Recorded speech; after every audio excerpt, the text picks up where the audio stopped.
अस्सलाम वालेकुम। सिरात मुस्तकीम चैनल में आप सबको मैं खुश आमदीद कहता हूँ। अभी बहुत सारे मेरे भाइयों ने सवालात किए कि क्या 23 सितंबर यानी इस महीने की 23 तारीख को सऊदी हुकूमत कोई मोहलत देने का प्लान कर रही है। इस बारे में सोशल मीडिया पर काफ़ी ज़्यादा ख़बरें गर्दिश कर रही हैं। इसकी हकीकत क्या है, इस बारे में हमें कुछ गाइड करें।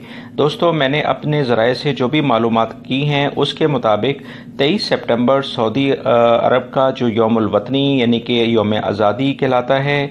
इस सिलसिले में हर साल इसे बड़ी जोश व जज्बे के साथ मनाया जाता है। सऊदी हुकूमत ने इस बारे में 4 छुट्टियां ऑलरेडी अनाउंस की हैं, जिसकी तफसीलात मैं आपसे ऑलरेडी शेयर कर चुका हूं कि 20, 21, 22 और 23 यानी जुमा, हफ्ता, इतवार और पीर को सऊदी हुकूमत बाकायदा ऑफिशियली छुट्टी अनाउंस कर चुकी है। इस बारे में इस खुशी के मौके पर सऊदी हुकूमत हो सकता है कि जेल वगैरह में जो लोग कैद हैं, इनमें से सऊदी शहरी हों या गैर मुल्की जिनके मामूली जुर्मानों की वजह से उन्हें कैद हुई है, उन्हें रिलीज़ दे दे यानी जेल से निकाल दे।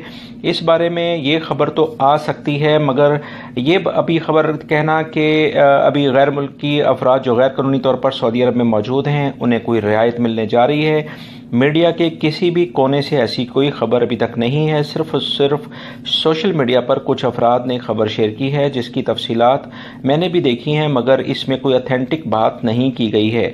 लिहाजा आप तमाम हजरात अल्लाह रब्बुल इज़्ज़त से दुआ करें कि गैर कानूनी अफराद को अगर सऊदी हुकूमत मोहलत देती है तो फौरी तौर पर आपको इंशाअल्लाह मेरे इस चैनल पर वो न्यूज़ मिलेगी, क्योंकि मैं आप तमाम हजरात से तस्दीक के बाद और पूरी तफसीलात जानने के बाद ही कोई भी न्यूज़ शेयर करता हूँ। मेरी इस वीडियो को लाइक करके अपने दूसरे दोस्तों से भी शेयर करें, ताकि 23 सितंबर के लिए जो कुछ सोशल मीडिया पर खबरें चल रही हैं उस बारे में उन तमाम दोस्तों को भी मालूमात मिल सके।